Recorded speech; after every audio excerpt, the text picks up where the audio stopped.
Indo British advanced pain clinic నొప్పి మాయం surgery దూరం for appointments 9155515563.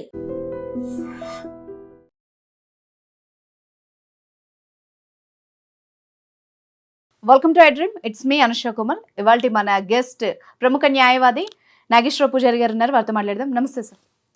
So audience point of వ్యూలో ఒక ఇష్యూ మేము దగ్గరికి తీసుకొస్తాం. అబ్బాయిలందరూ కూడా పెళ్ళికి భయపడుతున్నారు. ఎందుకు అంటే వచ్చి ఏమన్నా తేడాలు జరిగితే ఈ మధ్య డైవర్స్లు ఎక్కువైపోతున్నాయి. వాళ్ళు స్ట్రైట్ ఫార్వర్డ్గా పేరెంట్స్కి వేస్తున్న క్వశ్చన్, ఏంట్రా పెళ్లి చేసుకోవట్లేదు అని అంటే, ఎందుకు ఆస్తి పోగొట్టుకోవడానికా లేకపోతే నా శాలరీ సగం దానికి పెట్టడానికా అనేది అతని వ్యూ. అమ్మాయిలు ఏమంటారు, నేను ఇంత చదువుకొని వాడికి కోట్లు ఖర్చు పెట్టి వాడికి లక్షలు కట్నం ఇచ్చి వాడి ఇంట్లో పని చేయడానికా అని అమ్మాయి. సో ఇద్దరి ఇష్యూస్ ఇలా ఉన్నప్పుడు పెళ్లి మీద పూర్తిగా నమ్మకం పోయింది అందరికీ. ఇప్పుడు రీసెంట్గా ఒక అబ్బాయి చనిపోయాడు బెంగళూరు టెక్కి, మీకు తెలిసిందే. సో సూసైడ్ చేసుకున్నాడు, భార్య వేధింపులు ఎక్కువగా అడిగిందని చెప్పేసి. సో ఈ సిచ్యువేషన్లో ఎట్లా చూడాలి?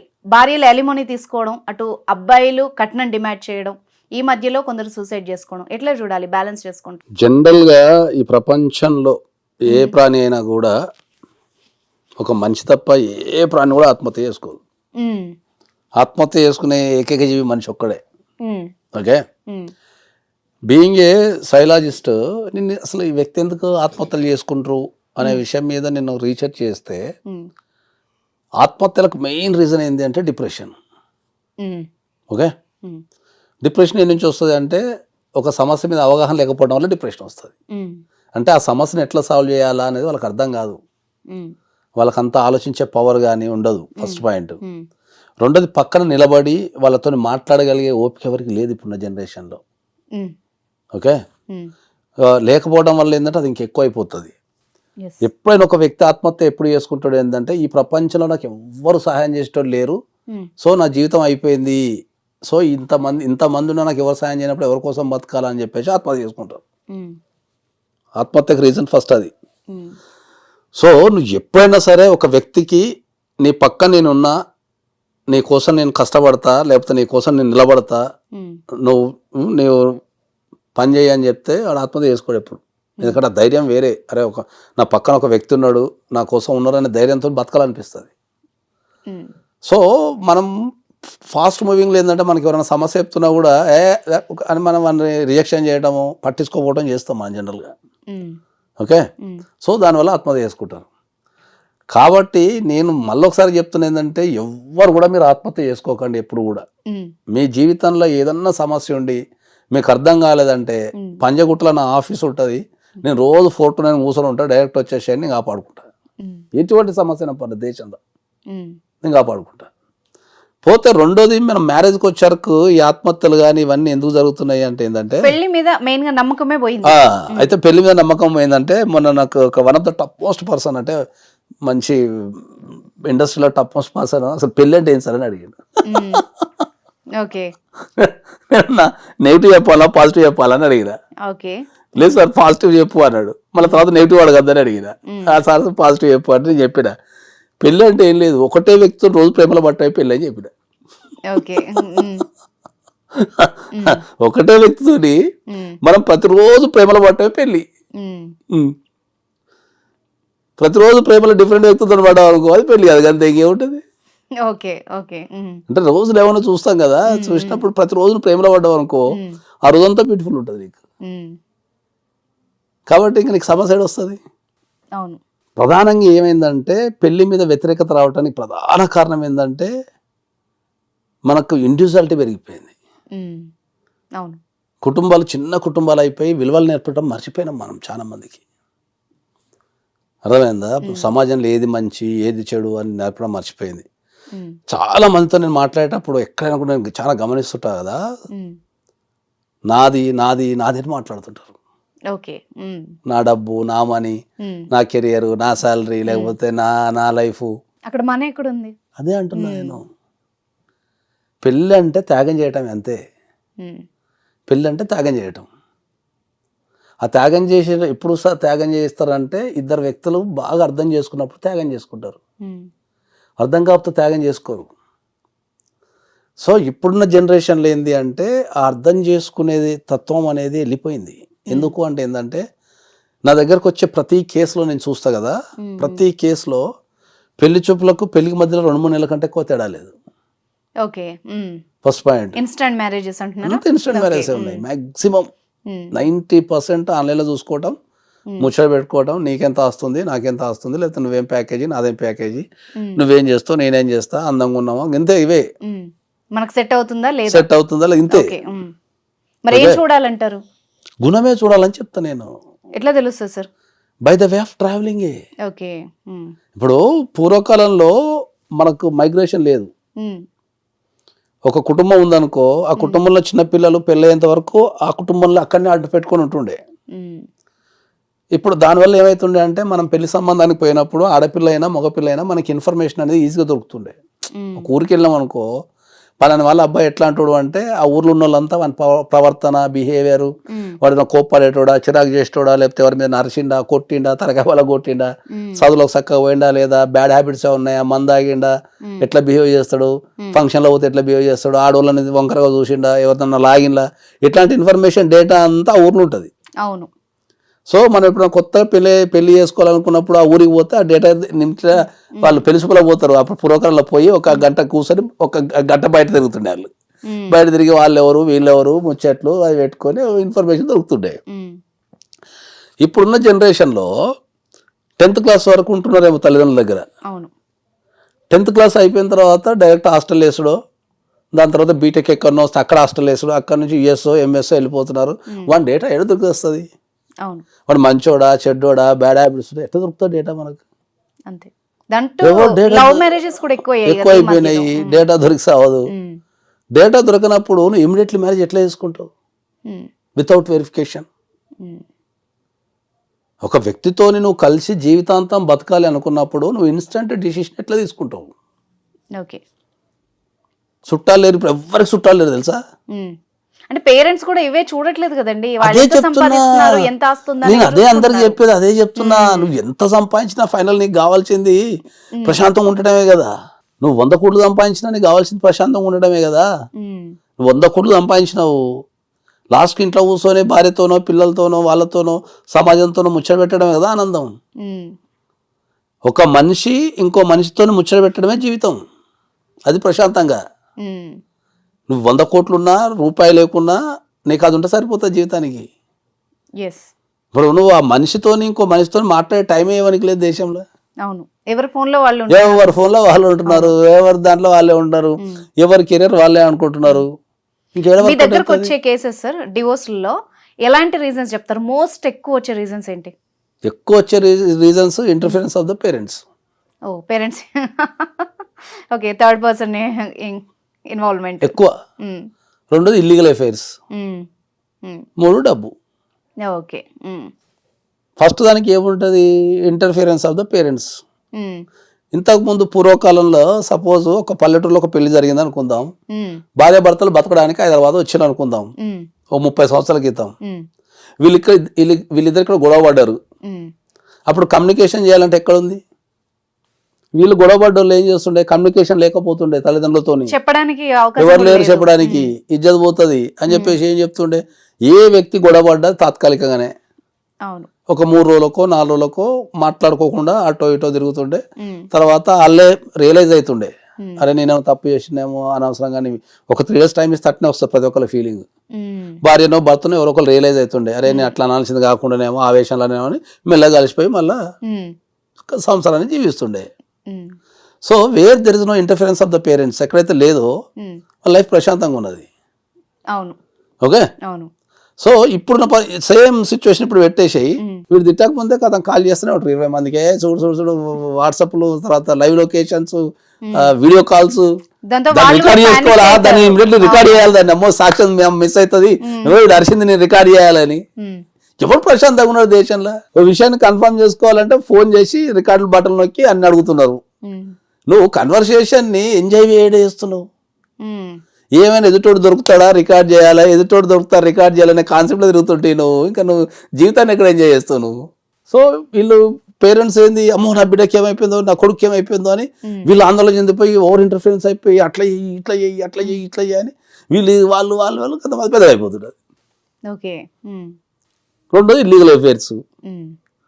ఫోన్ లేనప్పుడు ఇల్లీగల్ ఎఫైర్ ఎవరైనా పెట్టుకున్నా ఏదైనా కారణం వల్ల దొరికినా వాళ్ళిద్దరిని కొట్టి పెళ్లి చేసేటో పంపిస్తుండే. విడదీయడానికి ఈజీగా ఉండేది. విడదీయడానికి ఈజీగా ఉండే, వాళ్ళకి కలవడానికి ఆప్షన్ లేదు అప్పుడు, ఎందుకంటే సెల్ ఫోన్ లేదు కదా. ఒక అమ్మాయికి పెళ్లి చేసి పక్క ఊరికి పంపించేస్తే ఆ ఊర్లో ఉంటుండే. పెళ్ళైన కొత్తలో ప్రేమికుని మర్చిపోలేక ఏడుస్తుండే. అప్పుడు అక్కడ వాళ్ళే అనుకుంటుండే, అయ్యో ఇల్లు కొత్త ఇంటికి వచ్చింది కదా, మరి చిన్నప్పటి నుంచి అక్కడ పెరిగింది కదా, కొత్త ఇంటికి వచ్చింది కదా, కొత్త వాతావరణం కదా, నిద్ర పడతాం లేదేమో, ఆహారపు అలవాట్లు వేరే ఉంటాయి, కల్చర్ కొద్దిగా డిఫరెన్స్ ఉంటుంది కదా, అడ్జస్ట్ కాలేకపోతుందేమో, హోమ్ సిక్ ఏమో అనుకొని వీళ్ళు చదవకపోతుండే. సరిపోయింది. వీళ్ళకి ఇటు చదవకపోతుండే, అవి ఏడ్చుకుంటూ కూర్చుంటుండే. ఓవర్ ద పీరియడ్ కాలం అన్నింటినీ మార్చేస్తుంది కాబట్టి ఓవర్ ద పీరియడ్ మెల్లమెల్ల ఆ కుటుంబంలో కలిసిపోతుండే. సేమ్ సిచ్యువేషన్ మళ్ళీ ఇప్పుడు తీసుకొచ్చేసాను. ఏముంటది ఇప్పుడు cell phone, okay, cell phone లో సెల్ ఫోన్ లో ఖాళీలు ఉన్నప్పుడు ప్రేమించుకుంటారు, ఇక్కడ పెళ్లి జరుగుతుంటే కూడా వాళ్ళు టెక్స్ట్ చేసుకుంటుంటారు లైవ్. ఇప్పుడు 1 3 వేసిండు, ఇప్పుడు 2 3 వేసిండు, ఇప్పుడు 3 3 పడ్డది, సాయంత్రం హనీమూన్కి పోతాను పండగ అని ఆ బెడ్రూమ్ ఫోటోలు కూడా పంచుకుంటున్నారు. మళ్ళీ అవతల నుంచి ఇద్దరు రాత్రి శోభనం ఎట్లా జరిగింది, బాగా జరిగింది అని దాని కూడా చర్చ ఇద్దరు ఎవరు ఎక్స్లు కనెక్షన్ కట్ అయింది. దానికోసం మొబైల్ తెల్లవారులు అంటూ పెట్టుకోవాలా, పక్కలకి ఇవ్వద్దు, బాత్రూమ్ పోవాలా, రాత్రులు దొంగతనంగా లేవాలి. ఈ బతుకంతా దొంగ బతికే కదా. దొరికితే ఇంకొక ఏదో ఒక రోజు ఇప్పుడు వేరే ఒక రోజు రంగున SMS టింగ్ చూస్తే కదా వాళ్ళు వచ్చి అడ్వకేట్ ఆఫీస్లో కూర్చుంటారు. ఇంకో ప్రాబ్లం కూడా సెల్ ఫోన్ తోని. చెప్పండి. ఇంతకుముందు రాత్రి పూట ఏమైనా గొడవలు అయినాయి అనుకో, భార్య భర్తలకి ఏదో నా విషయం మీద కొట్టుకున్నారు అనుకుందాం, ఇంతకుముందు ట్రాన్స్పోర్ట్ లేకపోతుండే రాత్రిపూట, పొద్దుల మొత్తం బట్టలు చదువుకోవాలని చెప్పి అనుకుంటుండే, పొద్దుగల కల్లా మర్చిపోతుండే. ఇప్పుడు నా అదృష్టం ఏం తెలుసా నీకు, రాత్రి 2 గంటలకు మనం వెళ్ళిపోవాలి, ఇట్లా కొట్టా కూడా ఊబర్ రోడ్ మన పక్కనే తిరుగుతుంటాడు, ఎప్పుడు ఎక్కుతారా అని చెప్పి రెడీగా అట్లా. నువ్వు మొబైల్ వేయగానే ఇక్కడనే ఉన్న మేడం వచ్చేయండి ఎక్కేసి అని తీసుకొస్తున్నాడు. ఇంకా వీళ్ళు ఆవేశం ఎప్పుడు చల్లారుతుంది. ఇప్పుడు భర్తలు ఉన్నారు, ఇంతకుముందు మనకు హోటల్స్ లేకపోతుండే, సచ్చుకుంటా పిల్లమే ఉండాలా. అప్పుడెప్పుడు 1 month ఒకసారి ఏదైనా ఊరికి పోయినప్పుడు తింటుండే మనం. ఈ డైలాగ్ సినిమాలో ఉంటది, ఏడిపోతాడులే కడుపు కాలితే ఇంటికి వస్తాడు. ఇప్పుడు ఇద్దరు కూడా పెట్టుకుంటున్నారు ఒకటే ఇంట్లో, స్విగ్గీలు జొమాటోలు ఎవరికి వచ్చిన పసాలు తీసుకుంటున్నారు, తింటున్నారు, ఎవరి బెడ్రూమ్ లో పడుకుంటున్నారు. టెక్నాలజీ మనిషి జీవితాన్ని ఎంతగా నాశనం చేసిందంటే అదే చెప్తున్నా కదా, మనిషి ఒక మనిషికి అటాచ్మెంట్ అవ్వాల్సింది పోయి ఒక మిషన్ కి అటాచ్మెంట్ అయిపోతున్నాడు. మిషన్ కి అటాచ్మెంట్ అయిపోయిన తర్వాత ఇంకో మనిషితో మాట్లాడలేకపోతున్నాడు. That is the problem in the nowadays the country facing that. టెక్నాలజీతోని మనం రోబోల కింద మారిపోతాం. ఇంకా నాకు తెలిసి ఇంకో 20-30 సంవత్సరాలకు రోబోల కింద మారిపోతాం మనం. ఇప్పటికే ఎఫెక్షన్ లేదు, ప్రేమ లేదు, ఒక నిలబడతాం పోరాడదాం అని చెప్పేటోళ్ళు లేడు. సమాజం అయితే కంప్లీట్ బాధ్యత మర్చిపోయింది, కంప్లీట్. ఎవరు ఒక మూమెంట్ ఎంజాయ్ చేస్తలేరు, అసలు ఎక్కడ కూడా ఒక మూమెంట్ ఎంజాయ్ చేసే పరిస్థితి లేదు. ఇంతకు నేను మన పుష్ప 2 సినిమాకి పోయినా, సినిమా ఇట్లా స్టార్ట్ అయింది, థియేటర్లో ఎంత మంది ఉన్నారో అంతమంది సెల్ ఫోన్లతో దాన్ని స్టేటస్ పెట్టుకోవాలి. నేను ఒక్కనే ఫోన్ పక్కన పెట్టి అరే అమ్మ ఇదేంటో అందులో సినిమాకి వచ్చిందా మొత్తం థియేటర్ మొత్తం పెట్టేసి కెమెరాలు. వాడు సినిమా చూడటం బంద్ చేసి ఏది సీన్ వస్తుంది రికార్డ్ చేస్తున్నాడు, స్టేటస్ పెడుతున్నాడు, రికార్డ్ చేస్తున్నాను.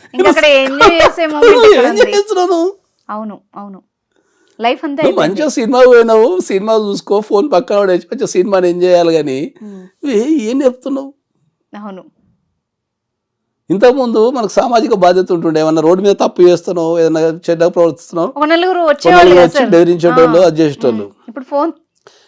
ఇంతెందుకు, పెళ్ళైన అమ్మాయి పూర్వకాలంలో ఇంటికి పోతే పండగ తెల్లారికి ఒక్క ఎక్స్ట్రా కూడా సమాజం ఉండలేకపోతుండే తెలుసా నీకు. పక్కింటి వాళ్ళు వచ్చి ఏమైంది ఇంకా పండగ అయిపోయింది పోలే అని అడుగుతుండే, ఏమైంది మీ అత్తకు నీకైనా గొడవ అయిందా లేకపోతే మొగుడితో ఏమైనా గొడవ అయిందా అని దగ్గర ఉండి బస్ ఎక్కుతుండే. వీళ్ళకంటే లేదు నీ అమ్మ జీతం నా జీతంతో పోయేటట్టు అయినా బస్ ఎక్కుతుండే వీళ్ళు.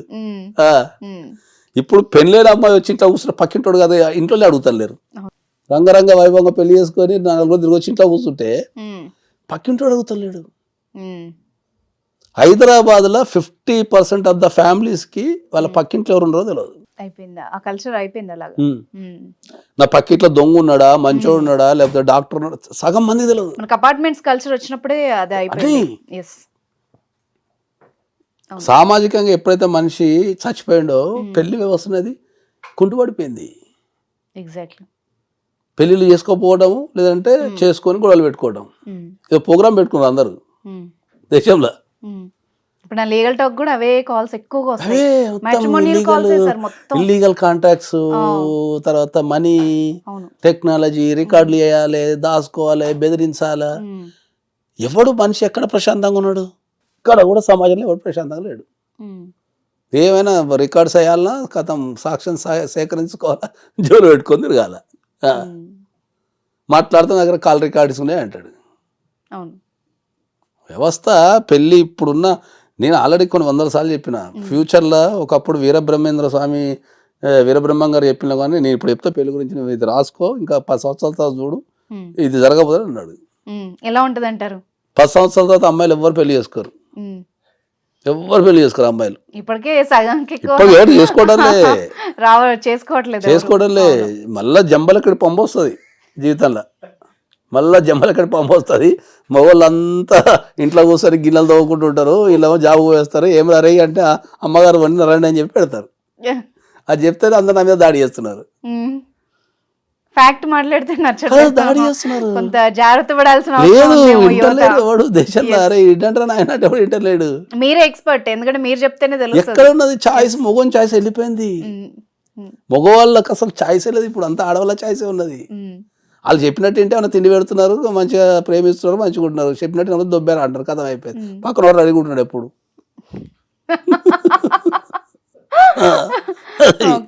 వింటలేరు వాళ్ళు కూడా. సమానత్వం అని, అదని, ఇదని. వాళ్ళు కాలు ఎప్పుడైతే బయట పెట్టేసిందో, వాళ్ళకి ఎప్పుడైతే ఇండివిజువాలిటీ వచ్చేసిందో. కానీ ఇంకా ఆలోచించట్లేదు కదా సార్, చాలా మంది మగవాళ్ళు అలా ఆలోచించట్లేదు కదా. ఇప్పుడు ఆలోచించడం లేదంటే నేను నా జీవిత చరిత్ర చెప్తా. నేను ఫుల్ మేల్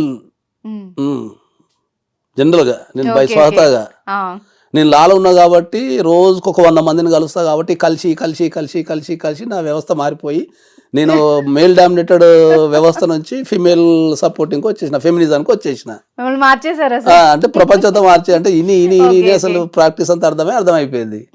ఇప్పుడు నేను లాలు ఉన్నా కాబట్టి అర్థమైంది. ఇప్పుడు లాల లేకుంటుంటే నేను కూడా మేల్ డామినేషన్ ఇవ్వండి, ఎవరిని పడతాను తిట్టుకుంటానో, ఏం చేసుకుంటే మొగడో గొప్ప అనో మీసాలు తీసుకుంటే తిరిగేటోడిని. కాబట్టి మనం ఆడవాళ్ళని అర్థం చేసుకోవడం తప్ప చేయగలిగింది ఏం లేదు. ఇప్పుడు తిరుగుతారు మళ్ళీ మా దగ్గరికి వస్తారు. సో సింపుల్ సూత్రం ఇదే అంటారు. నేను మొన్న ఒకటి నా సొంత ఛానల్ ఒకటి పెట్టిన, 10 సంవత్సరాల తర్వాత అమ్మాయిలు దొరకరని పెడితే, నన్ను అయితే మొగ జాతి అంతా ఆడుకున్నది చూడు, అరే భయ్ నువ్వేం మాట్లాడుతున్నావు అని. మొన్న అది ఒక శికనామిక్స్ అనే పదం చెప్పిన చాలా మందికి. అది వెల్స్ ఫార్గో అని ఒకటి ఫైనాన్షియల్ ఇన్స్టిట్యూషన్ ఉంటుంది. వాళ్ళు రీసెర్చ్ చేసిండ్రు అసలు భారతదేశంలో ఏం జరుగుతున్నది ఫైనాన్షియల్ వ్యవస్థ మీద రీసెర్చ్ చేస్తే, ఆ రీసెర్చ్లో చాలా స్పష్టంగా చెప్పిండ్రు 2030 కల్లా. ఇప్పుడు ఎక్కడో 24 అయిపోయింది, 24 అంటే 25 అయిపోయింది, ఇంకా 5 years. 2030 కల్లా శికనామిక్స్ అని మీరు ఆన్లైన్లో కొట్టండి, రిపోర్ట్ వస్తుంది, సర్వే రిపోర్ట్ వస్తుంది. భారతదేశంలో ఉన్న దగ్గర 5 లక్షల మంది అమ్మాయిలని సర్వే చేసిన తర్వాత వాళ్ళు రిలీజ్ చేశారు దాన్ని మొన్న. శికనామిక్స్ 2030 కల్లా భారతదేశంలో ఉన్న 50% ఆఫ్ ద అమ్మాయిలు వివాహం చేసుకోవడానికి ఇష్టం లేదు, వాళ్ళు ఒంటరిగా జీవించడానికి ఇష్టపడుతున్నారు. That is the survey. సిటీలో ఆల్రెడీ ఆ కల్చర్ ఉంది, సర్వే.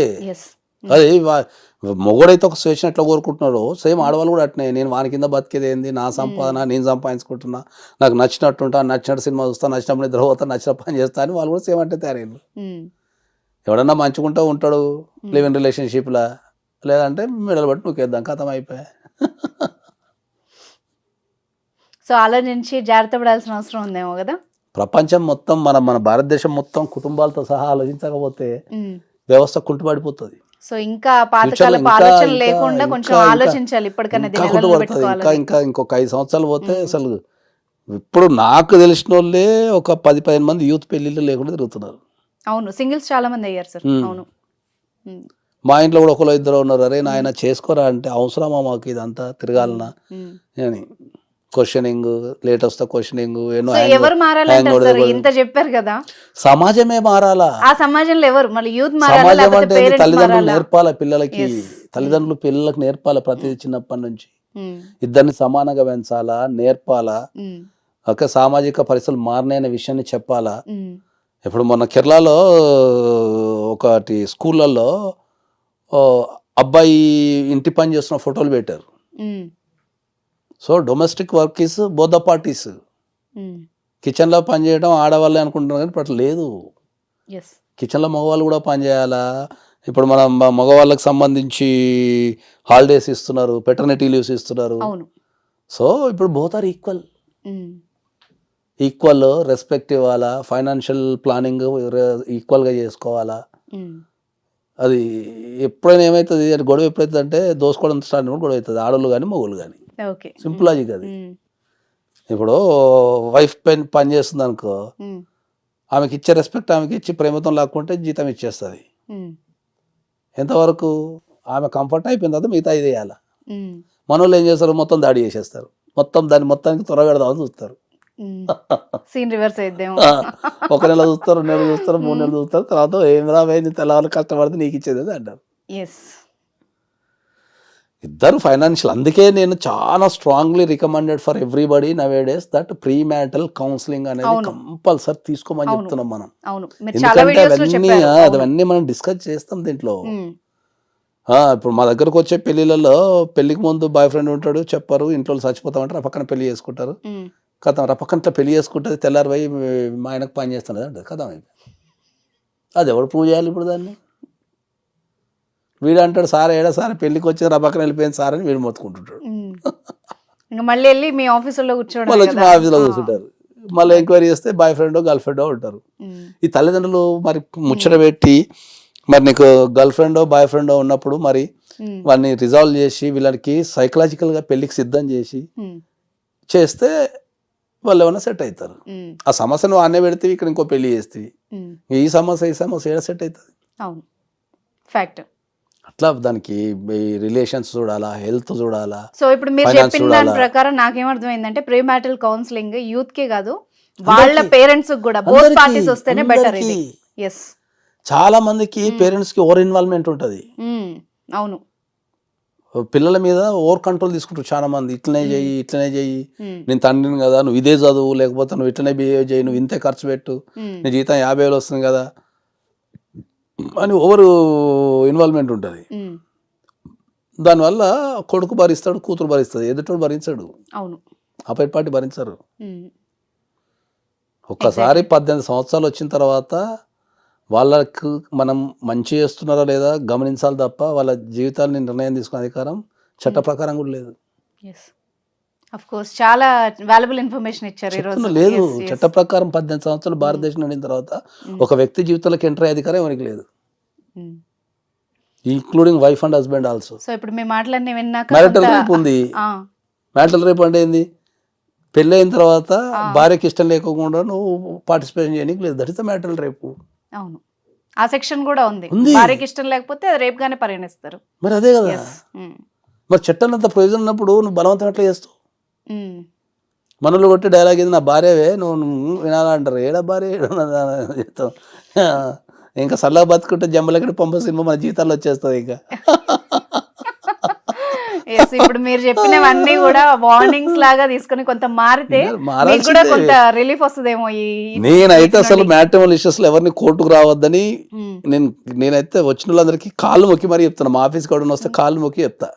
ఎందుకంటే ఒక మనిషి 20-25 వరకు తెలవకుండా ఒకళ్ళ కంట్రోల్లో బతుకుతాడు. 18 సంవత్సరాల వరకు మైనరు, మళ్ళీ తర్వాత కూడా చదువులు. మేమే ఇప్పుడు నేనున్నా అనుకో, మా అబ్బాయికి 18 సంవత్సరాలు దాటిన తర్వాత నేను చదివించాలి కదా. నేను 18 సంవత్సరాలు వచ్చినాయి బాబు, చట్టం ప్రకారం వెళ్ళిపోవడానికి లేదు దేశంలో.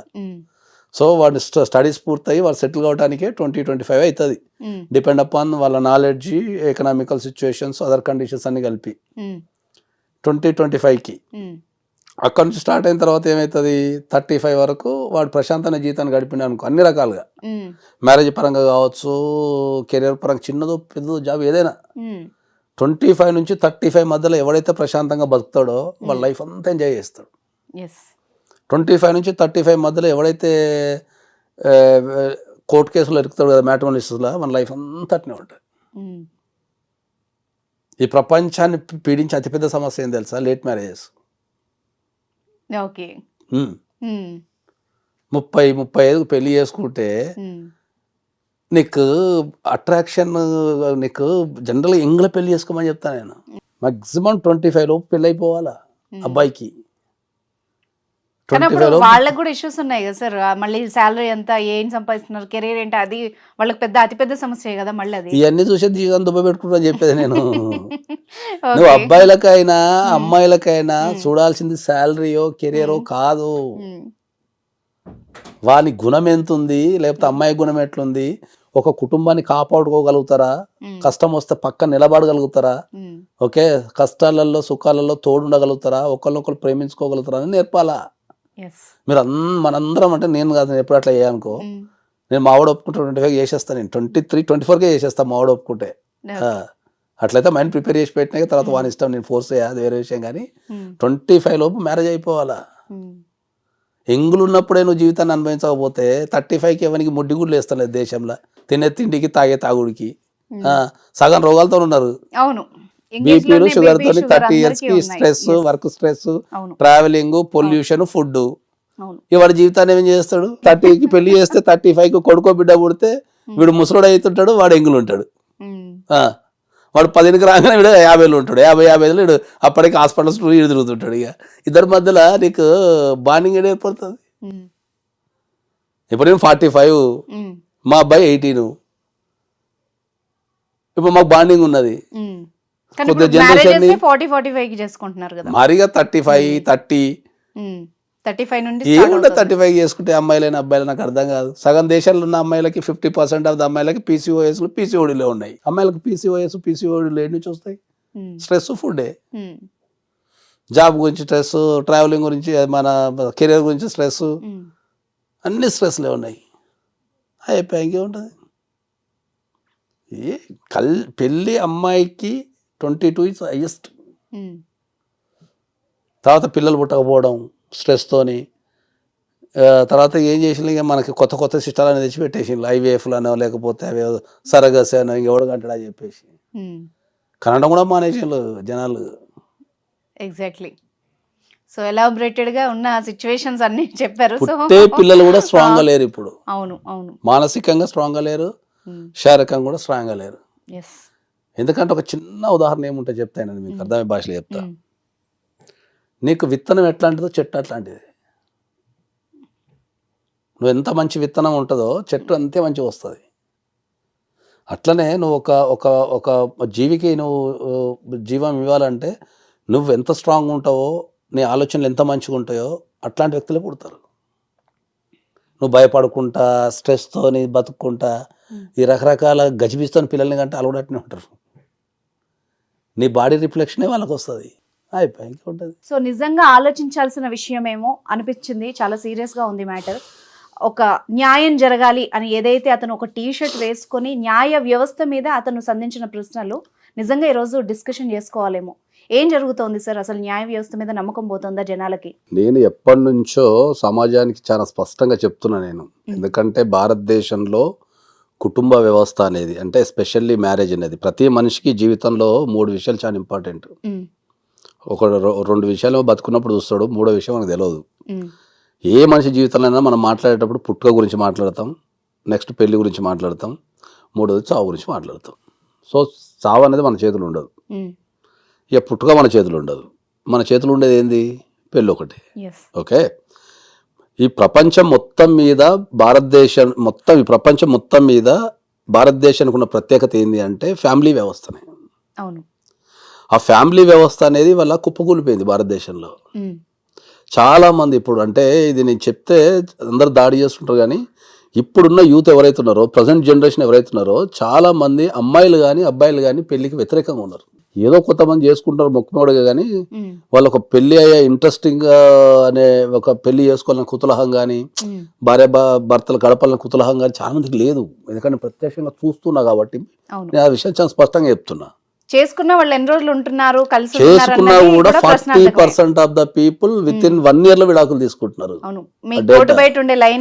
అదే అంటున్నా. బయట సో ఇప్పుడు ఈ టెక్కీ అనే వ్యక్తికి ఆత్మహత్య ఏంటంటే నేను అందరికి స్పష్టంగా చెప్పేది ఏంటి అంటే ఫ్యామిలీ కేసులు అంతా బాధించే కేసులు ఏం కావు అవి. ఓకే, ఆత్మహత్య చేసుకునేంత కేసులు ఏం కావు అవి. సో ఆత్మహత్య చేసుకోవాల్సిన అవసరం ఏం లేదు జనరల్గా అయితే. అందరికి నేను చెప్తున్నా ఏంటంటే ఎవరన్నా సరే ఫ్యామిలీ కేసుల వల్ల మీరు స్ట్రెస్ ఫీల్ అయినా లేకపోతే న్యాయం జరుగుతుందన్నా రండి, నేను ఎక్స్ప్లెయిన్ చేస్తాను. ఎందుకంటే ఇప్పుడు ప్రాబ్లం ఎక్కడ వస్తుంది అంటే ఏంటంటే ఇప్పుడు అవి ఇష్యూస్ అనేటి మనకు అందరికి ఇంతకుముందు చెప్పినట్టు ఏంటంటే సమస్య ఇప్పుడు ఒకటే ఉంటుంది, పెళ్ళైన తర్వాత కలిసి ఉండాలన్నా విడిపోవాలన్నా. పార్టీస్ ఇద్దరే ఉంటారు, ఏది భార్య భర్త ఆ 2 కుటుంబాలు. కానీ వీళ్ళ మధ్యలో ఉన్న గొడవ అయితే పడే కేసులు 6-7 ఉంటాయి. ఓకే, ఇప్పుడు సుభాష్ విషయంలో కూడా 9 కేసులు అదే చెప్తున్నా ఇప్పుడు. ఎందుకంటే వ్యవస్థ ఎందుకు మ్యారేజ్ కి వ్యతిరేకంగా ఉన్నారు అంటే ఏంటంటే ఇప్పుడు పెళ్లి చేసుకున్న తర్వాత 2 వ్యక్తులు విడిపోతే ఒక అమ్మాయి ఒక ప్లేస్ లో ఉంటే ఒక అబ్బాయి ఒక ప్లేస్ లో ఉంటే చట్టాల ప్రయోజనం ఏముంది అంటే అమ్మాయి ఎక్కడ ఉంటే అక్కడ కేసులు పెట్టుకోవచ్చు. ఓకే, ఇప్పుడు హైదరాబాద్ లో ఇప్పుడు ఒక సపోజ్ చెప్తున్నా, ఒక ఢిల్లీ, ఇప్పుడు మాకు ఎదురయ్యే సమస్యలు ఏంటంటే ఢిల్లీలో ఉన్న ఒక భార్యాభర్తలు ఉన్నారు అనుకుందాం, వాళ్ళు ఇక్కడ హైదరాబాద్ ఉంటారు, పెళ్లి చేసుకుంటారు. ఏదైనా కారణం వచ్చిన తర్వాత ఒక పార్టీ ఎవరో ఒకరు ఢిల్లీకి వెళ్ళిపోతారు. ఇప్పుడు అమ్మాయి ఢిల్లీకి వెళ్ళిపోయింది అనుకుందాం, అక్కడ కేసులు పెట్టింది, ఒక 5 నుంచి 6 కేసులు పెట్టింది అనుకుందాం. సో ఒక్కొక్క కేసు ఈచ్ ఒక 1 month లో ఒకసారి హియరింగ్ వచ్చినా అటెండ్ కావాలా. అటెండ్ కావాలంటే ఇప్పుడు 6 కేసులు పెడితే 6 సార్లు అటెండ్ కావాలి ఢిల్లీకి నువ్వు. అవును. సో ఇప్పుడు ఢిల్లీకి అటెండ్ కావాలంటే మిగతా విషయాలను పక్కన పెడితే నువ్వు బయట ట్రైన్ పోయినావు అనుకో, పోనీకి 2 రోజులు రానికి 2 రోజులు, 4 days ట్రైన్లోనే ఉండాల్సి వస్తుంది. ఇప్పుడు భారతదేశంలో మనకు ఏపీ ఎక్స్ప్రెస్ అనుకుంటా కదా, అది ఎంత 30 hours పడుతుంది పోనీకి రానికి. సో అట్లా ఎకనామికల్గా పోవాలంటేనేమో నీకు టైం వేస్ట్ అయిపోతుంది. లేదు బై ఫ్లైట్ పోద్దాం, పొద్దుల పోయి సాయంత్రం వద్దాం అంటేనేమో మనీ వేస్ట్ అవుతుంది. సో ఇట్లాంటి ప్రాక్టికల్ ఇష్యూస్ చాలా ఉన్నాయి. సో జనాలకు చట్టాల మీద అవగాహన లేకపోవటం మాత్రమే. చట్టాలు చాలా స్ట్రాంగ్ ఉన్నాయి ఇక్కడ, చట్టాలు చాలా స్ట్రాంగ్ ఉన్నాయి. చట్టాల మీద సరైన అవగాహన లేకపోవటం మాత్రం వల్లనే ఇట్లాంటి సొసైటల్ ఇష్యూస్ జరుగుతున్నాయి. ఇప్పుడు ఒకవేళ కింది కోర్టు 40,000 ఇచ్చింది అనుకుందాం, దాని మీద అప్పీల్కి అవకాశం ఉంది. అవును, అప్పీల్కి వెళ్ళి అప్పీల్ వేసుకోవచ్చు. అవును, అప్పీల్ అనేది ఎందుకు పెట్టిళ్ళు, కింది కోర్టులో ఏ కారణం చేతనైనా నీకు న్యాయం జరగలేదు అనుకుంటే, ఏ కారణం చేతనైనా నీకు న్యాయం జరగలేదు అనుకుంటే నువ్వు పైకోర్టుకు రా, మేము ఉన్నామని చెప్పడం అప్పీల్ కదా. అవును, పోరాటం వల్ల కన్ఫ్యూజన్ కావచ్చు, లేకపోతే తిరగటం వల్ల అలసిపోవచ్చు.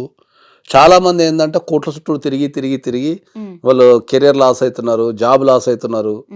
ఓకే, తర్వాత ఆవేశపడిపోయి పెళ్ళైన 1 week కేసులు పెట్టేసుకుంటున్నారు. ఇంతకుముందు భారతదేశ వ్యవస్థ ఏముంటుండే అంటే మనకు ఉమ్మడి కుటుంబ వ్యవస్థ ఉంటుండే. ఉమ్మడి కుటుంబ వ్యవస్థలో ఏంది అంటే ఒక ఎంగేజ్లు ఉన్న వ్యక్తులు కానీ తల్లిదండ్రులు కానీ వాళ్ళు సంపాదనకి వెళ్ళినప్పుడు ఇంట్లో ముసలోళ్ళు ఉండి వాళ్ళ జీవితాన్ని అంతా రంగరించి ఇట్లా కొత్త పెళ్ళైన వాళ్ళకు కొద్దిగా టైం కేటాయించి వాళ్ళకు కౌన్సిలింగ్ ఇస్తుండే. అవును, ఇప్పుడు చెప్పేవాడు లేడు. అదే కదా ప్రాబ్లం. ఇప్పుడు భారతదేశంలో రకరకాల ప్రాబ్లమ్స్, మైగ్రేషన్ పెరిగిపోయింది. ఇప్పుడు ఇంతకు ముందు ఎక్కడున్నా కూడా మనకు మాక్సిమం 100 kilometers రేడియస్ లో మనిషి నివసిస్తుండే. ఇప్పుడున్న టెక్నాలజీకి, ఇప్పుడున్న ఆపర్చునిటీస్కి దేశాలు దాటిపోతున్నాం. కోర్టు హియరింగ్స్ రావాలంటే ఏ నుంచి వస్తారు? కాబట్టి సమాజంలో ఏంటంటే నేను 1000 సార్లు చెప్పిన ఏంటంటే ఎప్పుడైనా సరే మీరు పెళ్లి చేసుకునే ముందు కంపల్సరీ ప్రీ మ్యారిటల్ కౌన్సిలింగ్ అనేది ఎక్స్పర్ట్స్ చేత తీసుకోవాలా. తీసుకుంటే ఇవన్నీ ఎక్స్ప్లెయిన్ చేస్తాం మనం. చట్టాలు ఏముంటాయి, ఏం లేవు, ఆస్తులు ఎట్లా, సంపాదన ఎట్లా, కాంప్లికేటెడ్ అయిపోయిన ఇష్యూస్ అన్ని. ఇప్పుడు ఈ అతుల్ సుభాష్ విషయంలో ఏమన్నాడంటే ఆయన ఆ మహిళలకి కన్వీనియంట్ గా ఉన్నాయి ఫ్యామిలీ కోర్టు చర్యలు అన్నాడు. అది వాస్తవంగా నిజమేనా? వాస్తవంగా నిజమేనా అంటే ఏంటంటే నిజంగా కనుక ఎక్కడన్నా మహిళలకే చట్టాలు అనుకూలంగా ఉంటే ఈ దేశంలో ఇప్పటికీ మహిళ ప్రతి ఇంట్లో, ప్రతి చోట, ప్రతి ప్లేస్ లో ఇబ్బంది ఎదుర్కోదు. ఓకే, అది రియల్ ఫ్యాక్ట్. అది రియల్ ఫ్యాక్టే కదా. ఇప్పుడు రియల్ ఫ్యాక్టే మాట్లాడుతున్నాం. చట్టాలు ఎవరికి ఒక సైడ్ నుంచి ఎప్పుడు కూడా అనుకూలంగా ఉండవు. భారతదేశంలో ఏంటంటే ఇప్పుడు కరెక్ట్ ఇంటర్మీడియట్ స్టేజ్లో ఉన్నాం మనం. అంటే చట్టాలకు నీతికి మధ్యలో ఉన్నాం మనం. అవును, ఓకే, దానికి చట్టానికి నీతికి మధ్యలో ఉన్నాం అంటే ఏంటంటే మీకు అర్థమే ఒక ఉదాహరణ చెప్తా. జనరల్గా ఎక్కడైనా పెళ్లి జరిగిన తర్వాత భార్యాభర్తలకు ఏదైనా గొడవ వచ్చినప్పుడు భార్య కానీ భార్య తరపు కుటుంబ సభ్యులు కానీ లేకపోతే పోలీస్ స్టేషన్లో కానీ లేకపోతే కొంతమంది మీడియేటర్స్ కానీ వాళ్ళు కొట్టే కొన్ని డైలాగ్స్ ఏముంటాయంటే ఫస్ట్ నేను ఒప్పుకుంటేనే నీకు డైవర్స్ వస్తుంది అని ఒక డైలాగ్ ఉంటుంది. అవును, నేను సంతకం పెట్టకపోతే నీకు డైవర్స్ అనేది ఒక డైలాగ్ ఉంటుంది. అవును, రెండోది నీ ఆస్తులు మొత్తం లాక్కుంటా అంటారు. అవును. ఓకే, ఈ ప్రపంచానికి నేను కొన్ని లక్షల సార్లు కుండ బద్దలు కూడా చెప్పిన ఏంటంటే భార్యకు భర్త ఆస్తి మీద కానీ అత్తామామల ఆస్తి మీద కానీ అసలు రైటే లేదని చెప్తున్నా నేను. కేవలం ఆమె అనుభవించవచ్చు, ఓన్లీ అనుభవించడానికి లేదా ఆమె మెయింటెనెన్స్ తీసుకోవడానికి బతకడానికి కావాల్సిన మెయింటెనెన్స్ తీసుకోవడానికి మాత్రమే రైట్ ఉంది. అవును, ఆస్తులు గుంజుకున్న రైట్ లేదు ఎక్కడ. అవును, ఇది మిస్కన్సెప్షన్ చాలా మంది. ఎందుకు ఉంది అది? అదే చెప్తున్నా, ఎందుకు ఉంది? ఇది చట్టం. కానీ మరి జనాలు ఇది ఎందుకు మాట్లాడుతున్నారు నీ ఆస్తులు గుంజుకుంటా అని అంటే, మనం ఒక 40 సంవత్సరాలు వెనక్కి పోతే అప్పుడు కోర్టులు లేవు, అప్పుడు మ్యాట్రిమోనియల్ ఇష్యూస్ తక్కువ, కోర్టులు లేవు. ఏదున్నా కూడా ఊర్లో పెద్ద మనుషుల పంచాయతీలు చేసుకొని ఆ పెద్ద మనుషుల పంచాయతీలు చేసినప్పుడు ఏంటంటే రేపు భవిష్యత్తు ఎట్లుంటుందో తెలియదు కదా, ఈ అమ్మాయి ఇంకో పెళ్లి చేసుకోవచ్చు, చేసుకోకపోవచ్చు, లేకపోతే వాళ్ళకి ఏమైనా పెళ్లి ఖర్చు అయి ఉండొచ్చు కదా అని పెద్ద మనుషులందరూ సమాజంలో సమానత్వం కోసం ఏంటంటే ఎంతో కొంత ఇచ్చి పంపించేటోళ్ళు అమ్మాయికి. ఇప్పుడు ఊర్లో ఉన్న 1 ఎకరం పొలం తీసుకోపో అంటే అప్పుడు మనీ ట్రాన్సాక్షన్ లేదు. అవును, ఫ్యాక్ట్ ఇది. అప్పుడు ఏమంటుండే, అరే ఆ ఊరు అనుకున్న పొలం 1 ఎకరం అమ్మాయి పేరు మీద రాసేయండి, డైవర్స్ తీసుకోండి అని చెప్పి తీర్పిస్తుండే. దాన్ని తీసుకొచ్చేసి నువ్వు చట్టాలు కాపాదిస్తున్నావు, నీ ఆస్తి గుంజుకుంటా, నీ ఆస్తి అంతా నాదే అంటే ఎవడు అసలు ఆస్తి ఎక్కడ ఆస్తి? నిజం. వీళ్ళందరికీ అర్థం కాని క్వశ్చన్ ఏంటంటే భార్య గనక భర్త ఆస్తి మీద కానీ అత్తామామల ఆస్తి మీద కానీ రైట్ ఉంటే ఈ భారతదేశంలో ఉన్న ప్రతి మగోడు జైల్లోనే ఉంటాడు. అది నిజం. సింపుల్ లాజిక్ అది. అవును, తాళి కట్టిన తర్వాత నెక్స్ట్ అడిగే క్వశ్చన్ ఏంది, నువ్వు బాబు నీ ఆస్తులు చిట్టా చెప్పు అంటారు. నీకు నిజంగా లీగల్ రైట్ ఉంటే ఇంకా వీళ్ళందరూ ఇంకా దేనికోసం పోరాడాలా? నీకు ఆస్తి మీద రైట్ ఉంటే నువ్వు మిగతా పోరాడాల్సిన అవసరమే లేదు. దేనికోసం పోరాడుతున్నావు నువ్వు? ఎగ్జాక్ట్లీ. ఇట్లా అంటే ఇది నీతి, ఇది చట్టం. సో దీంతో వచ్చే సమస్య ఇంకా వచ్చే క్లయింట్స్ మగవాళ్ళందరూ ఏం చెప్తారు, సార్ నా ఆస్తులు గుంజుకుంటుందంట సార్ అని చెప్పేసి అమ్మేస్తున్నారు. చాలా మంది అమ్మేసుకునేటోళ్ళు ఉన్నారు, పేరు చేంజ్ చేసుకునేటోళ్ళు ఉన్నారు, మళ్ళీ అదొక లిటిగేషన్. వాళ్ళు తీసుకున్నప్పుడు మంచిగా తీసుకుంటారు, తర్వాత గొడవ వస్తే నువ్వు ఇచ్చింది వీళ్ళు తిరుగుతున్నారు. మెయింటెనెన్స్ విషయంలో ఇప్పుడు మనకు బెంగళూరు కేసు విషయంలో రకరకాల ఇష్యూస్ ఉన్నాయి. ఓకే, మెయింటెనెన్స్ విషయంలో కూడా ఒక ప్రాబ్లం ఉంది మనకు దేశంలో. ఓకే, నేను అందరికీ విజ్ఞప్తి చేసేది ఏంటంటే, ఒకటే ఇష్యూ మీద మనం 5-6 రకాల కేసులు వేసుకుంటాం భార్య భర్తల్ది. అవును, 5-6 రకాల కేసులు వేసుకున్న తర్వాత 5-6 రకాల కోర్టులు డిఫరెన్స్ ఉంటాయి. అవును, డొమెస్టిక్ వైలెన్స్కి ఒక కోర్టు ఉంది, 498కి ఒక కోర్టు ఉంది, చైల్డ్ కస్టడీ చైల్డ్ అకౌంట్ చేస్తే ఆ కోర్టుకు వస్తుంది, మళ్ళీ కట్ చేస్తే డైవర్స్ ఒక కోర్టుకు వస్తుంది.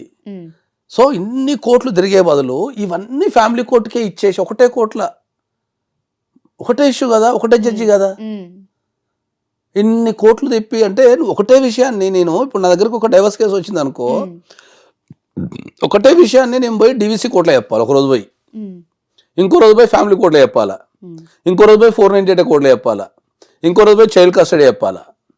ఎందుకు ఇంత మల్టిపుల్ కేసెస్? ఇవన్నీ ఫ్యామిలీ కోర్టుకి అధికారం ఇచ్చేస్తే అన్ని ఒకటి దగ్గర వేసేస్తే ఆ ఒక్కరోజు వ్యవస్థ అయిపోతుంది కదా. దానికి ఎవరు పోరాడాలా? ఎవరు పోరాడాలా? మళ్ళా మెయింటెనెన్స్ చేయాలనుకో, ఒక్క మెయింటెనెన్స్కే సరిపోతుంది, మిగతా అన్నిట్లో నువ్వు మెయింటెనెన్స్ చేయాల్సిన అవసరం లేదు. ఇప్పుడు ఒక అమ్మాయి ఒక భర్త మీద మెయింటెనెన్స్ కేసు వేయాలంటే 125 CRPC కింద ఒక కేసు వేసుకోవచ్చు, ఒకటే భర్త మీద 125 CRPC కింద వేసుకోవచ్చు, డొమెస్టిక్ వైలెన్స్లో వేసుకోవచ్చు.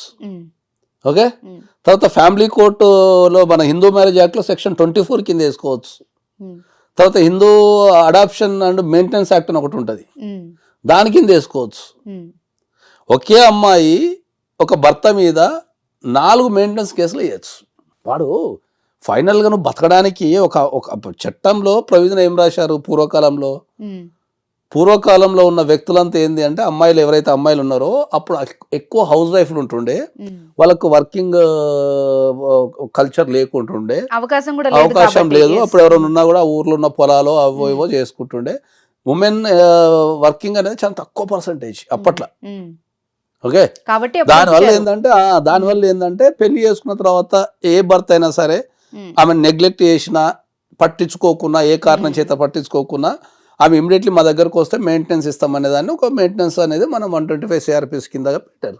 పెట్టిన తర్వాత ఇప్పుడు ఏ చట్టమైనా మనకున్న ప్రాబ్లం ఏంటంటే ఇప్పుడు మ్యాట్రిమోనిస్టులో ఏ చట్టమైనా కూడా పాతయే. హిందూ మ్యారేజ్ యాక్ట్ 1955 వచ్చింది. 1955 హిందూ మ్యారేజ్ యాక్ట్ 1955 వచ్చింది. ఒక్కసారి మీరు ఇమాజినేషన్ చేసుకోండి, 1955 దేశంలో ఏ పరిస్థితి ఉండే. అవును, అప్పటికి ఇప్పటికి చాలా. ఇప్పుడు ఎక్కడ ఉన్నాం మనం? 2024 ఉన్నాం. సేమ్ యాక్ట్ 1955 ఉన్న యాక్ట్ నువ్వు 2024కి ఎట్లా అప్లికబుల్ అవుతుంది? జీవిత విధానం మారిపోయింది, కల్చర్ మారింది, పరిస్థితులు మారినాయి, వ్యవస్థ మారింది, వ్యక్తులు మారిపోయారు, మ్యారేజ్ ట్రెండ్ మారిపోయింది. మరి దాంట్లో అమెండ్మెంట్స్ వద్దా? అమెండ్మెంట్ చేయాల్సిందే కదా. నువ్వు ప్రతి దాంట్లో ఒక అప్గ్రేడ్ తీసుకొచ్చినప్పుడు మరి ఈ సమాజంలో మరి యాక్ట్లు అక్కడే ఉండిపోయినాయి. మరి వీటి మీద ఎవరు పోరాటం చేయాలా? ఎవరు పోరాటం చేయరు. ఇప్పుడు జ్యుడిషియల్ వ్యవస్థ అనేది ఉంది. జ్యుడిషియల్ వ్యవస్థలో ఎవరెవరు ఉంటారు? న్యాయమూర్తులు, కోర్టు సిబ్బంది. కోర్టు సిబ్బంది అంటే లెక్కకు రారు, ఎందుకంటే వాళ్ళ చేతిలో పవర్ ఏముండదు. న్యాయమూర్తులు ఉంటారు, కట్ చేస్తే అడ్వకేట్లు ఉంటారు. రెండే జ్యుడిషియల్ వ్యవస్థలు ఉండేవి. ఇప్పుడు మీ ఉద్దేశం ఏంటి, మార్చాల్సిన అవసరం ఉందంటున్నారా? డెఫినెట్లీ మార్చమని చెప్తున్నా నేను. డెఫినెట్లీ మార్చాలని చెప్తున్నా. ఇన్ని మల్టిప్లై చేసి ఒకటే కేసుని మల్టిప్లై చేసేసి నువ్వు ఇంత ఇబ్బంది పెట్టడం ఎందుకు అంట నేను. కాదు సార్, ఇప్పుడు వర్కింగ్ ఉమెన్ కి గానీ మ్యారేజ్ అయినా పిల్లలు లేకపోతే ఆమెకు మెయింటెనెన్స్ రాదు అని చట్టంలో ఉంది కదా. ఎక్కడ కూడా అట్లా రాయలేదు. ఓకే, ఎక్కడ ఇస్తున్నారు? నువ్వు జాబ్ చేసినంత మాత్రం, ఎందుకంటే judgements are day to day మారిపోతుంటాయి. ఓకే, ఒక జాబ్ చేసే అమ్మాయికి మెయింటెనెన్స్ ఇవ్వద్దని ఎక్కడ రాయలే. కాకపోతే మనం కనుక ప్రూవ్ చేయగలిగితే ఆమె స్వశక్తిగా బతకగలుగుతున్న ప్రూవ్ చేయగలిగితే మెయింటెనెన్స్ ఇచ్చే అవకాశం లేదు, అంతే. అది ప్రూవ్ చేయాల్సిన బాధ్యత అడ్వకేట్స్ మీద ఉంటుంది. ఓకే, ఇప్పుడు జ్యుడిషియల్ వ్యవస్థలో మార్పు రావాలంటే ఎవరిలో మార్పు రావాలా? జ్యుడిషియల్ వ్యవస్థలో మార్పు రావాలంటే న్యాయమూర్తులు ఉంటారు, అడ్వకేట్లు ఉంటారు. ఇంకెవరు జ్యుడిషియల్ వ్యవస్థలు మొత్తం హైయెస్ట్ పార్ట్ జ్యుడిషియల్ వ్యవస్థలో తీసుకునేది జడ్జెస్, అడ్వకేట్సే. ఇప్పుడు జడ్జెస్ వాళ్ళు వచ్చేసి ధర్నాలు చేసో ఇంకోటి చేసో అయితే వాళ్ళు చేయలేరు కదా.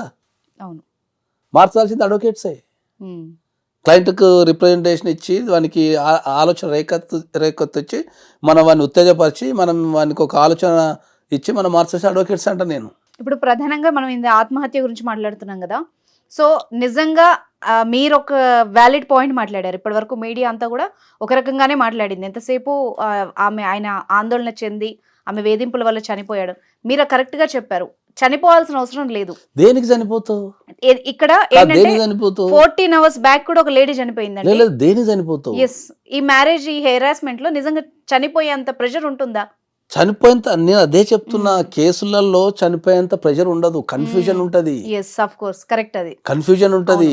కన్ఫ్యూజన్ తో ఏంటంటే ఇప్పుడు సార్ నేను ఇప్పుడు ఎట్లా ఫీల్ అవుతావు అంటే, ఇప్పుడు నేనున్నా నా భార్య నా మీద 4 మెయింటెనెన్స్ కేసులు వేసింది అనుకో, స్ట్రెస్ అయిపోతాం మనం. అయ్యో అని 4 వేసిందా అంటాం. ఇప్పుడు దాన్ని ఎక్స్ప్లెయిన్ చేస్తానికి వ్యవస్థలో అడ్వకేట్స్ కి ఓపిక ఎక్కడ ఉంది? ఇప్పుడు చాలా మంది నా దగ్గరకు వస్తారు. ఇప్పుడు మెయింటెనెన్స్ తీసుకుందాం అనుకుందాం. మెయింటెనెన్స్ అనేది ఎప్పుడు కూడా యాక్చువల్ ఎక్స్పెన్సెస్ మీద మెయింటెనెన్స్ ఇవ్వాలి.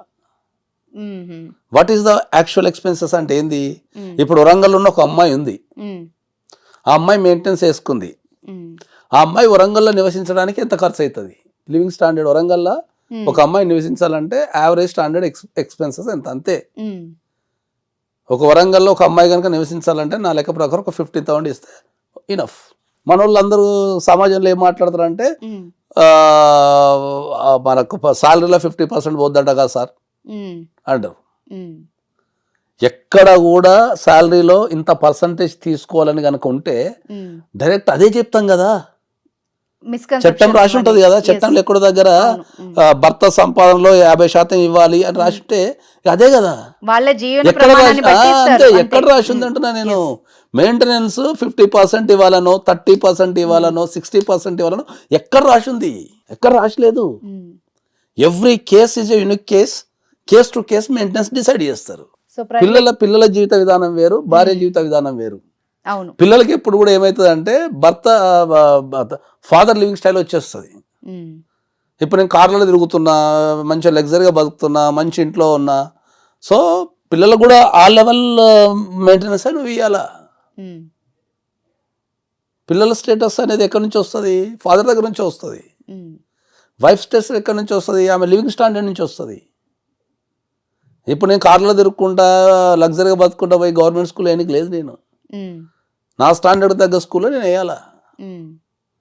సో చట్టాల మీద ఎవ్వరికి కూడా సరైన అవగాహన లేదు. ఇప్పటికి కూడా నేను చెప్తున్నది ఏంటంటే, ఇప్పుడు ఈ ఒక్క కేసే ఉంది కదా, నా దగ్గరికి పెద్ద పెద్ద వాళ్ళు వ్యక్తులు వస్తారు.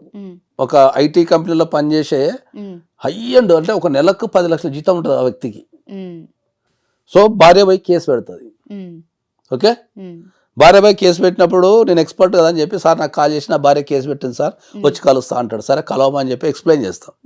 కేసు పెట్టింది కదా, నువ్వు వెళ్ళు పోలీస్ స్టేషన్కి వెళ్ళు, ఏమనరు నిన్ను అక్కడ. కౌన్సిలింగ్ ఇస్తారు, లేకపోతే నీ దగ్గర స్టేట్మెంట్ తీసుకుంటారు, ఆమె స్టేట్మెంట్ ఇస్తారు, ఏమనరు అక్కడ. నువ్వు వెళ్ళు, ఏం కాదు అని చెప్పి నేను రూపాయి తీసుకోకుండా ప్రోత్సహిస్తా. అట్లా కాదు సార్ అంటారు. నేను చెప్తాను, నువ్వు ఒక దేశంలో ఉన్నావు, నువ్వు ఒక రెస్పెక్టబుల్ పొజిషన్లో ఉన్నావు, నెలకు 10 లక్షలు సంపాదిస్తున్నావు. రేపు నువ్వు పోలీస్ స్టేషన్కి నేర్చుకుంటూ వెళ్తే అక్కడ వర్కింగ్ సిస్టమ్ ఎట్లుంది, ఎన్విరాన్మెంట్ ఎట్లుంది, నీకు న్యాయం జరుగుతుందా, అన్యాయం జరుగుతుందా, రేపు ఎవరికి ఓటేయాలా, ఎవరికి ఓటేయద్దు, రేపు నువ్వు ప్రశ్నించే తత్వం వస్తుంది. నువ్వు పోరా అంటే వాడు అస్సలు నీకు ఎంత కావాలో చెప్పు సార్, నేను మాత్రం పోలీస్ స్టేషన్ పోను అంటాడు. కథమే అయిపోయింది స్టోరీ. ఇంకా నాకు ఎంత ఇస్తానికి రెడీ ఉంటాడు.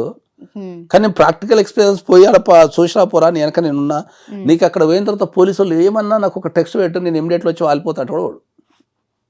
డైలాగ్స్ ఏముంటాయి, మా ఇంటా ఉంటా పోలేదు సార్ మేము పోలీస్ స్టేషన్కి, అమ్మో మేము పోలీస్ స్టేషన్ పోను సార్ అంటాడు.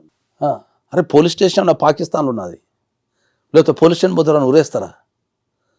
నువ్వు కట్టే ట్యాక్సులతోనే పోలీస్ స్టేషన్ రన్ అవుతుంది. నువ్వు కట్టే ప్రతి ట్యాక్స్, మనం గవర్నమెంట్ కట్టే ప్రతి ట్యాక్స్ నుంచే గవర్నమెంట్ డిపార్ట్మెంట్ రన్ అవుతున్నాయి. నిన్ను కాపాడాల్సిన బాధ్యత వాళ్ళకు ఉంటుంది. పోమంటాం ఎవరు ఇప్పటికీ దేశంలో పోలీస్ స్టేషన్కి పోవటం ఈ దేశంలో ఇప్పటికీ నామోషి. చాలామందికి ఇప్పటికీ ఈ దేశంలో పోలీస్ స్టేషన్ కాల్ వస్తే వాడు ప్యానిక్ అయిపోతాడు. ఇంకా అంటారు ఇప్పటికీ ఈ దేశంలో అడ్వకేట్ ఆఫీస్కి ఎప్పుడు రాలేదు సార్ అంటారు. అసలు మీ ఇంతవరకు మా జీవితకాలంలో అడ్వకేట్ ఆఫీస్లో మేము కాలు పెట్టలేదు సార్ అంటారు. అరే దేశంలో ప్రతి దానికి ఒక చట్టం ఉంది. ఆ చట్టం మీద మీరు అవగాహన పెంచుకోవాల్సిన బాధ్యత ప్రతి ఒక్కరికి ఉంటుంది. పెంచుకొని అర్థం చేసుకుంటే నువ్వు ఆత్మహత్య చేసుకోవాల్సిన పరిస్థితే రాదు. ఎగ్జాక్ట్లీ, అర్థమైందా? ఏం చేస్తారు మా అంటే మెయింటెనెన్స్ 40,000 వేసాను అనుకుందాం. ఇప్పుడు ఆ నుంచి అప్పీల్ పోతాం, అక్కడ నుంచి సుప్రీంకోర్టు పోతాం, రివ్యూ చేస్తారు కదా. అవును, చాలా మంది ప్యానిక్ అయ్యేది ఏంటి అంటే, మ్యాట్రిమోనియల్ ఇష్యూస్ వచ్చారు, ప్యానిక్ అయ్యేది ఏంటంటే ఇష్యూ ఒకటే ఉండి కేసు 6-7 అవుతాయి మల్టిపుల్. ఎట్లా మేనేజ్ చేయాలని అర్థం కాకనే వీళ్ళు ప్యానిక్ అవుతారు. కానీ చట్టం ఎవరి సైడ్ లేదు, ఇది అందరూ తెలుసుకోవాల్సిన చట్టం ఎవరి సైడ్ లేదు, ఆడవాళ్ళ సైడ్ లేదు, మొగల సైడ్ లేదు. చెప్తున్నది గట్టిగా. అవును, నువ్వు ఎట్లా రిప్రజెంటేషన్ ఇస్తావు అనే దాని మీద చట్టం ఆధారపడినది. నువ్వు యాక్చువల్ కరెక్ట్ ప్రొసీడింగ్స్ తీసుకొని కరెక్ట్ నువ్వు చెప్పగలిగితే నీకు అసలు ఎంజాయ్ చేయొచ్చు ప్రొసీడింగ్స్. నేను ఇప్పుడు సైలాజిస్ట్ అనే పదం నేను వరల్డ్లో సైలాజిస్ట్ అనే పదం కనిపెట్టింది నేనే. నువ్వు గూగుల్లో కొట్టినా కూడా రాదు అది. దాని ట్రేడ్ మార్క్ ఉంది నాకు, 20 years of the trade mark ఉంది. సైలాజిస్ట్ అంటే సైకాలజీ ప్లస్ లా రెండు కలిపి చెప్పే వ్యక్తిని సైలాజిస్ట్ అంటారు. వాళ్ళు ఎవరు. ఇప్పుడు ఆ వ్యక్తి ఆత్మహత్య చేసుకోవాల్సిన పరిస్థితి ఎందుకు వచ్చింది చెప్పండి? పానిక్ అవ్వడమే, స్ట్రెస్ అవ్వడం, పానిక్ ఆయన పక్కన నిలబడి నిన్ను కాపాడుకుంటా అనే ధైర్యం ఇవ్వనందుకే చచ్చిపోతాడు మనిషి. అవును అవును, కన్ఫ్యూజ్ అయి ఉంటాడు. అరే ఎన్ని కేసులు పడ్డాయి, ఎట్లా, ఏం చేయాలా? ఓకే, అడ్వకేట్స్ చెప్పుండకపోవచ్చు, ఏం కాదు నేను కాపాడుతా పో, నేను ఉన్నపో అని ధైర్యాన్ని ఇవ్వకపోవచ్చు. మా దగ్గరకు వచ్చే వాళ్ళకు లా కంటే ఎక్కువ మేము సైకాలజీ పాఠాలు చెప్పాల్సి వస్తుంది తెలుసా. లా ఒకసారి చెప్తే వాళ్ళకి అర్థం కాదు. లా మెల్లమెల్లగా చెప్తా నేను. ముందు వానికి గట్టిగా స్ట్రాంగ్గా వాడిని ఫస్ట్ సైకలాజికల్గా చేస్తాం. వచ్చేటోడు మళ్ళీ లా అడగడు మమ్మల్ని తెలుసా. వచ్చి కూర్చొని కేసు గెలుస్తామా సార్ అంటాడు. అది పోతుంది. అంటే ఒక వ్యక్తి వచ్చి నా ముంగడ కూర్చొని ఒక అర్ధగంట విషయాలు చెప్పేసి కేసు గెలుస్తామా సార్ అని నేను చెప్పగలిగితే నేను అడ్వకేట్ ఎందుకైతా, జ్యోతిష్కుని అవుతా మంచిగా. లేకపోతే బాబాని అవుతా. ఎగ్జాక్ట్లీ. ఏదో చెప్తాం కేసు కన్వర్ట్ కానీ సరే అంటాం కానీ జనరల్గా ఏంటంటే మేము అందాజ చెప్పగలుగుతాం అంతే. మాకు ఇచ్చిన ఫ్యాక్ట్స్ని బట్టి ఓకే దీన్ని విన్నింగ్కి సంబంధించిన అంశాలు ఉన్నాయని చెప్పగలుగుతాం తప్ప ఖచ్చితంగా స్ట్రైట్ ఫార్వర్డ్ 100% కేసు గెలుస్తాం సార్ అంటాడు. 100% కేసు గెలిచేటట్టు ఉంటే నా ఫీజు నువ్వు ఎంత లాక్కోవచ్చు. ఒక ఇష్యూలో ఏర్పడిన తర్వాత ఆపరేట్ని కూడా చూడాలా. ఒక కేసు చేయాలంటే 18 రకాల ప్రొసీడింగ్స్ ఉంటాయి. ఓకే. 18 రకాల ప్రొసీడింగ్స్ పూర్తయితేనే ఆ కేసు మీద మాకు అవగాహన వస్తుంది. ఇప్పుడు ఎవరైనా మా దగ్గరకు వచ్చేటోళ్ళు అన్యాయం జరిగింది అని అంటారు కదా తప్ప ఎదుటోడు మంచోడు సార్ అన్నాడు. ఎదుటోడు మంచోడు అయితే నువ్వు నా దగ్గర ఎందుకు వస్తావు? Thank you very much sir. చాలా మిస్కన్సెప్షన్స్ మీద చాలా క్లారిటీ ఇచ్చారు. Thank you so much.